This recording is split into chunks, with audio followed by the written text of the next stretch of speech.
আসসালামু আলাইকুম এভরিওয়ান। অদ্ভুত তোমার মায়া গল্পের পঞ্চম পার্ট। তো চলো গল্প শুরু করা যাক। নাদিয়ার শাশুড়ি বললেন, তুমি আমার ছেলেকে নিশ্চয়ই দেখেছো, ওর কন্ডিশনও দেখেছো। 1.5 বছর আগের একটা অ্যাক্সিডেন্টে ওর এই অবস্থা হয়েছে। সাধারণভাবে হাঁটতে চলতে পারে না, নিজের হাতে খেতেও পারে না, ওকে খাইয়ে দিতে হয়। নিজের কোনো কাজ নিজে করতে পারে না, ওর সব কাজ অন্য কাউকেই করে দিতে হয়। ডক্টর বলেছেন উদয় কোনোদিনও স্বাভাবিকভাবে হাঁটাচলা করতে পারবে না। উদয় কোনো বাচ্চা ছেলে নয় যে ওকে আমি গোসল করাবো, কাপড় পরাবো। ও পরিপক্ক একজন যুবক ছেলে। আমি চাইলেও ওকে গোসল করাতে পারবো না, ড্রেস চেঞ্জ করিয়ে দিতে পারবো না। তবে হ্যাঁ, ওকে খাইয়ে দেওয়া বাকি কাজ আমি করে দিতে পারবো। তোমার শ্বশুর অফিসের কাজে বিজি থাকে, সে অফিসের কাজ বন্ধ রেখে উদয়ের কাছে থাকতে পারে না, তাকে বাইরে যেতেই হয়। প্রহর উদয়কে গোসল করায়, বাকি সবকিছু করে দেয়। ওকেও অফিসের কাজে দৌড়াদৌড়ি করতে হয়। সকালে উদয়কে ব্যায়াম করায়, রোজ দুপুরে অফিস থেকে ফিরে উদয়কে গোসল করিয়ে দেয়, রেস্ট পরায়, খাবার খাওয়ায়, মেডিসিন খাওয়ায়, আবার অফিসে যায়। ছেলেটা সারাদিন দৌড়ের উপরেই থাকে।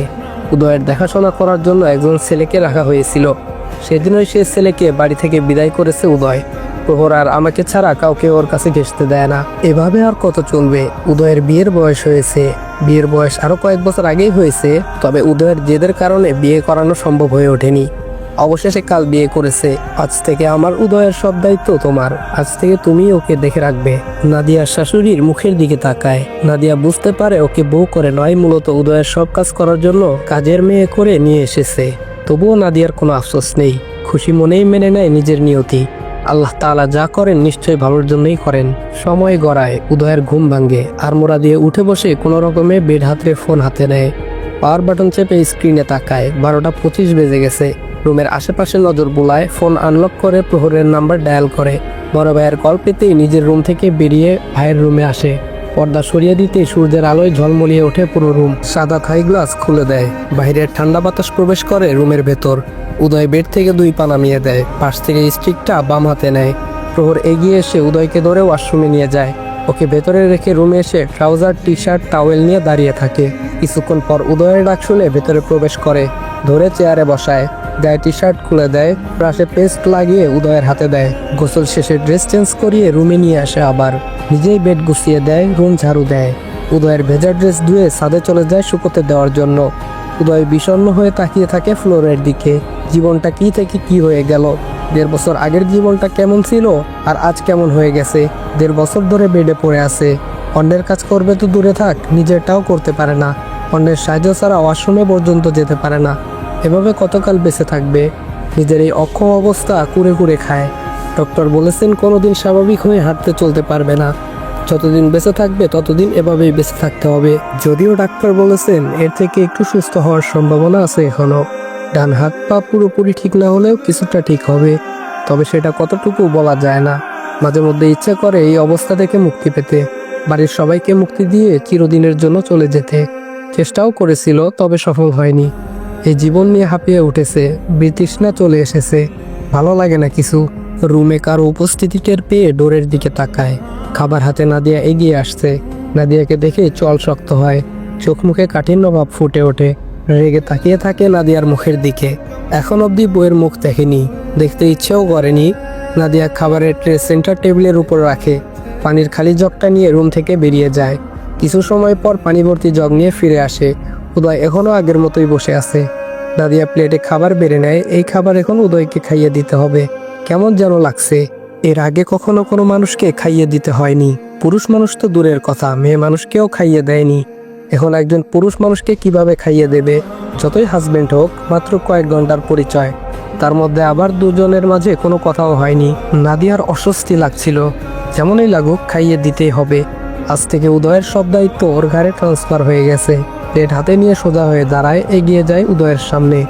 উদয়ের আগি চোখে তাকায় নাদিয়ার মুখের দিকে, তারপর আবার ফ্লোরের দিকে তাকায়। গম্ভীর স্বরে বলে, এগুলো নিয়ে এখানে কেন? নাদিয়া বরাবরের মতো আস্তে ধীরে শান্ত স্বরে বলে, আপনাকে খাইয়ে দিতে বলল। উদয় এক থাবায় নাদিয়ার হাতের প্লেট নিচে ছুঁড়ে ফেলে। ভয়ে কেঁপে ওঠে নাদিয়া। উদয় গর্জন করে বলে, খেতে চেয়েছি আমি, বলেছি আমি খাবো, দূর হও আমার চোখের সামনে থেকে, আসবে না আমার চোখের সামনে। ভয়ে কয়েক কদম পিছিয়ে যায় নাদিয়া। উদয়ের ফর্সা মুখটা লাল বর্ণ ধারণ করেছে, এমন খেপাটে হিংস্র দৃষ্টিতে তাকিয়ে আছে, যেন এখনোই এক থাবায় জানটা বের করে নেবে। আবার গর্জন করে ওঠে, যেতে বলেছি এখান থেকে। নাদিয়া ভয়ে জমে গেছে। রাত থেকে দেখে আসা শান্ত মানুষটার এমন অশান্ত রূপ দেখে নাদিয়ার বোধ বুদ্ধি লোপ পেয়েছে। নড়াচড়া করতেও ভুলে গেছে, শুধু ভয়ার্ত দৃষ্টিতে তাকিয়ে আছে উদয়ের মুখের দিকে। মুহূর্তে বাড়ির সবাই উপস্থিত হয় উদয়ের রুমের সামনে। রুমের ভেতরের ফ্লোরে ছড়িয়ে রয়েছে খাবার আর সিরামিকের টুকরো টুকরো হয়ে যাওয়া প্লেটটা। উদয়ের থেকে কিছুটা দূরে ভয়ে আতঙ্কে জড়সড় হয়ে দাঁড়িয়ে আছে নাদিয়া। উদয় ডোরের দিকে তাকায়, রাগ আরো কয়েক ডিগ্রি বেড়ে যায়, চিৎকার করে বলে, ওকে খাবার নিয়ে আসতে বলেছে কে? উম্মেহানি চৌধুরী বলেন, এত রেগে যাচ্ছিস কেন বাবা? আমি নাদিয়াকে বলেছি তোকে খাইয়ে দিতে, এখন থেকে নাদিয়াই তোকে খাইয়ে দেবে, তোর সব কিছু করে দেবে। উদয় রাগী কণ্ঠে বলে, ও কেন করবে, কেন খাইয়ে দেবে? তোমাদের কাছে বোঝা হয়ে গেছি আমি? যদি হয়ে থাকি তাহলে আমাকে বলো, আমার কোনো কাজ তোমাদের করতে হবে না, তোমাদের প্রয়োজন নেই আমার। নিজের কাজ নিজে করতে পারলে করব, না পারলে না করব, তোমাদের কারো সাহায্য লাগবে না আমার। উদয়ের মা বলে, এত রেগে যাচ্ছিস কেন বাবা, অসুস্থ হয়ে পড়বি। উদয় বলে ওঠে, আমার সুস্থ অসুস্থ নিয়ে তোমাদের না ভাবলেও চলবে। বিয়ে করতে বলেছিলে, করেছি, তোমাদের ছেলের বউ দরকার ছিল, এনে দিয়েছি, এখন ছেলের বউ নিয়ে বিদায় হও আমার চোখের সামনে থেকে। ওকে যেন আমার চোখের সামনে দ্বিতীয়বার না দেখি। রাতে দয়া করে থাকতে দিয়েছিলাম, এখন আর না, লোভী মেয়ে একটা। ওকে যেখানে পারো সেখানে নিয়ে যাও, শুধু আমার রুমে আমার চোখের সামনে যেন না আসে। শুধু ও কেন, তোমরাও আসবে না আমার রুমে। উম্মেহানি চৌধুরী বলেন, আবারও অ্যাটাক এসে যাবে বাবা, শান্ত হ, আস্তে কথা বল। উদয় বলে, আস্তে কথা বলবো না, অ্যাটাকই তো চাই আমি, আবারও অ্যাটাক আসুক, আর মরণ আমাকে আলিঙ্গন করুক। কোনো বড় ধরনের অ্যাটাক আসে না, মরণ কেন আমাকে আলিঙ্গন করে না? বাঁচতে চাই না তো আমি, আমার তো সেদিনই মরে যাওয়া উচিত ছিল, কেন মরলাম না আমি? কেন এখনো এভাবে পঙ্গু হয়ে বেঁচে আছি? উম্মেহানি চৌধুরী ভেজা গলায় বলেন, বাবা উদয় শান্ত হ, তুই এমন উত্তেজিত হচ্ছিস কেন?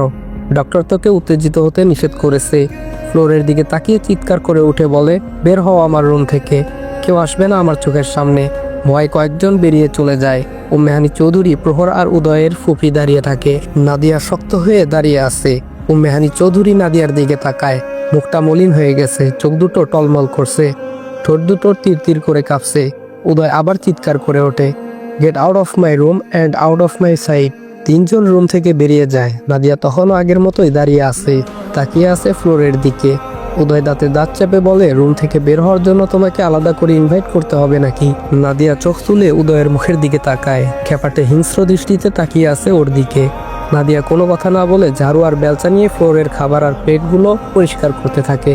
উদয় কিছু সময় নাদিয়ার দিকে তাকিয়ে থেকে চোখ ফিরিয়ে জানালার দিকে তাকিয়ে বিড়বিড় করে বলে, অসহ্যকর মেয়ে একটা, গায়ে গন্ডারের চামড়া লাগানো কিনা কে জানে, এই মেয়েদের চামড়া এত মোটা হয় কেন?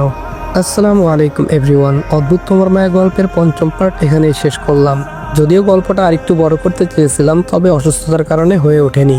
তো আজকের জন্য এতটুকুই। সবাই ভালো থাকবা, সুস্থ থাকবা, আল্লাহ হাফেজ।